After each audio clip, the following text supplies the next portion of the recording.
For my Angular application, I want to add some sort of sign-in service, some sort of authentication. I'm going to use AWS Cognito because I think it's pretty easy. Here, I Googled AWS console, and then I'm going to go to the AWS management console.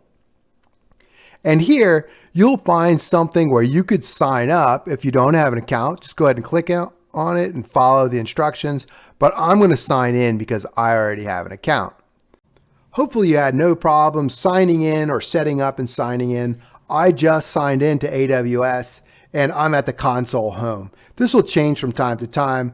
I have this recently visited and I visited Cognito, but you might not have that. This is our objective.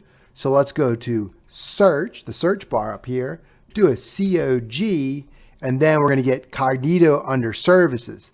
So this is what we want, identity management. Nice.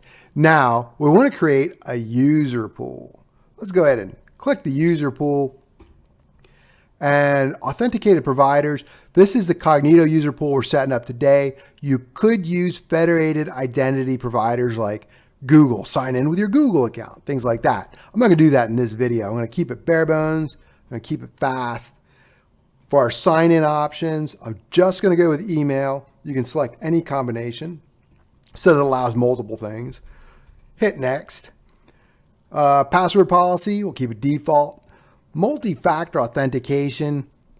Let's go ahead and hit no MFA for this one because we want to keep it bare bones. That's one of those little token things. So you could have a token thing on your phone. You put that in if you go to log in. All right, user account recovery. Yep, defaults are good. And configure sign-in experience. I think we're good. Everything looks good. Defaults are good. Next. All right. Configure message delivery. We don't want to set up our simple email service for Amazon. Let's send email with Cognito. And it gives you some options here. Not many. I'm going to keep it default. Next. All right. We need a user pool name. What are we going to call our user pool?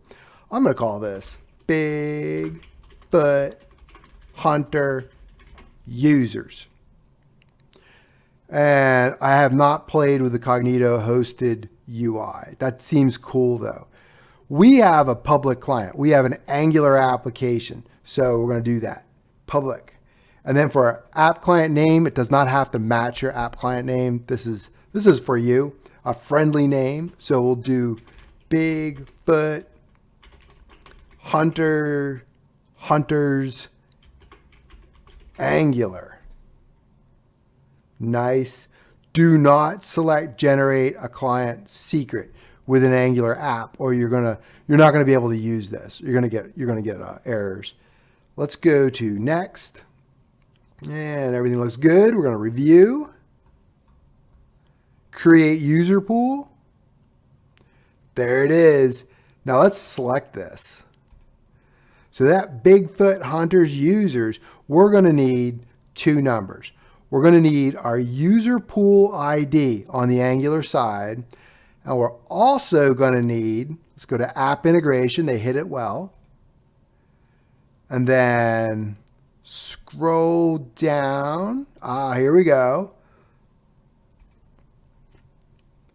I didn't even need to select that. We'll need the client ID.